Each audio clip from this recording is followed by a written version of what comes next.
Atong sayro ng dugang pang mga balita sa Mindanao. Makabanato si James Paulo Yap live sa Cagayan de Oro City.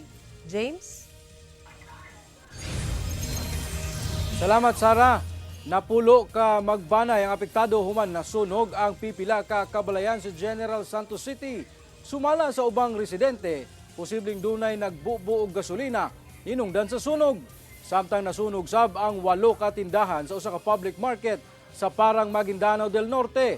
Ang detalye sa report ni Efren Mamak.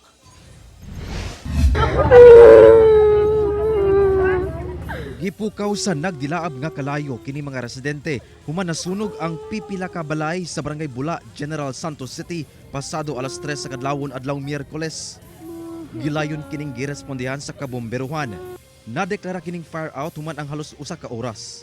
Sa inisyal nga tala sa BFP, miabot sa 5 ka balay ang nasunog kung asa anaa sa napulo ka magbanay ang apektado. Usa sa mga panimalay nga naugdaw din ni mao ang panimalay ni Jocelyn Garcia kung asa naugdaw gyud ang tanang mga gamit niya ug sumala niya notebook ra siyang anak ang nasalba.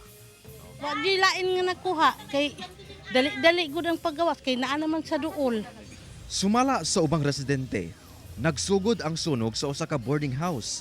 Posibleng gituyo kuno ang maong sunog.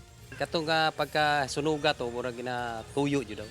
Pero di lang makita ng tao ni dagan ba. Kung kinsa ginang tawhanan na, maimbitahan na to. Kung unsa iyang plano, anong inana. Nagpaigayon na og profiling ang CSWDO sa mga nasunugan aron matagan og hinabang. Padayon sab ang investigasyon sa otoridad. Salam. Dakong kalayo sab ang milamoy sa 8 ka tindahan sa Parang Public Market sa Barangay Poblacion 2, Parang Maguindanao del Norte nga nahitabo Martes sa kadlawon. Nadeklara kining fire out human ang 3 ka oras. Atol sa sunog, ugdaw ang baligya sama sa grocery items, plastic products, mantika, lakip mga tambal sa usa ka parmasya.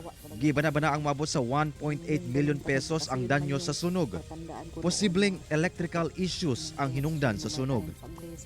Ongoing pa yung ating thorough investigation.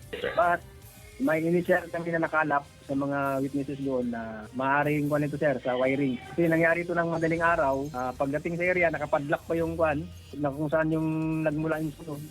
Ginatagad na sa otoridad ang 8 apektadong tag-iya sa stalls sa maong public market. Ginasulayan pa kining makuhaan og pahayag. Kauban si Gary Balantay ug Bong Vicencio, Efren Mamak. 1 Mindanao.